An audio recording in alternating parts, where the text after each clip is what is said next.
Am I talking to the hero or the villain? Not both. You're talking to an actor.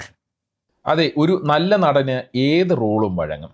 നായകനെന്നില്ല, villain എന്നില്ല, എല്ലാ റോളും വഴങ്ങും. അതാണ് Mammootty കളങ്കാവലിലെ Stanley ദാസിലൂടെ കാണിച്ചു തരുന്നത്. മമ്മൂട്ടി ഈ അഭിമുഖത്തിൽ ബാക്കി പറയുന്നത് ഇങ്ങനെയാണ്: കഥാപാത്രങ്ങളെ കാറ്റഗറൈസ് ചെയ്താൽ ചിലപ്പോൾ നല്ല നല്ല റോളുകൾ നമുക്ക് നഷ്ടപ്പെട്ടു പോകും. ഹീറോയ്ക്ക് കുറേ ലിമിറ്റേഷൻസ് ഉണ്ട്, എന്നാൽ ചില കഥാപാത്രങ്ങൾക്ക് അതില്ല എന്നാണ് മമ്മൂട്ടി പറയുന്നത്.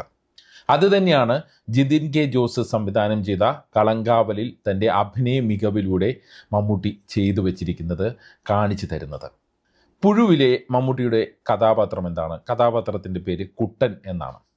ജാതി തലയ്ക്ക് പിടിച്ച മനുഷ്യനാണ്. അതുവഴി നമ്മളെ അസ്വസ്ഥപ്പെടുത്തുന്ന മനുഷ്യനാണ്. സഹോദരിയേക്കാൾ അയാൾക്ക് ജാതിയാണ് വലുത്. അതുവഴിയാണ് അയാൾ ആ സിനിമയിൽ വില്ലനാകുന്നത്. ഭ്രമയുഗത്തിലെ കൊടുമൻ പോറ്റി മായിക ലോകത്തുള്ള വില്ലനാണ്. എന്നാൽ കളങ്കാവലിലെ സ്റ്റാൻലി ദാസ് ഇതിൽ നിന്നെല്ലാം വ്യത്യസ്തനായ സൗമ്യനായ വില്ലനാണ്. സുന്ദരനാണ്, കുടുംബമുള്ള മനുഷ്യനാണ്, മനോഹരമായി മനുഷ്യനെ വരയ്ക്കുന്ന കലാകാരനാണ്. പക്ഷേ അയാൾക്ക് ഹരം മനുഷ്യനെ കൊല്ലുന്നതാണ്. അതും താൻ പ്രേമിച്ച പെണ്ണുങ്ങളെ കൊല്ലുക എന്നതാണ് അയാളുടെ ഹരം. മറ്റൊന്നിലും അയാൾ ഹരം കണ്ടെത്തുന്നില്ല.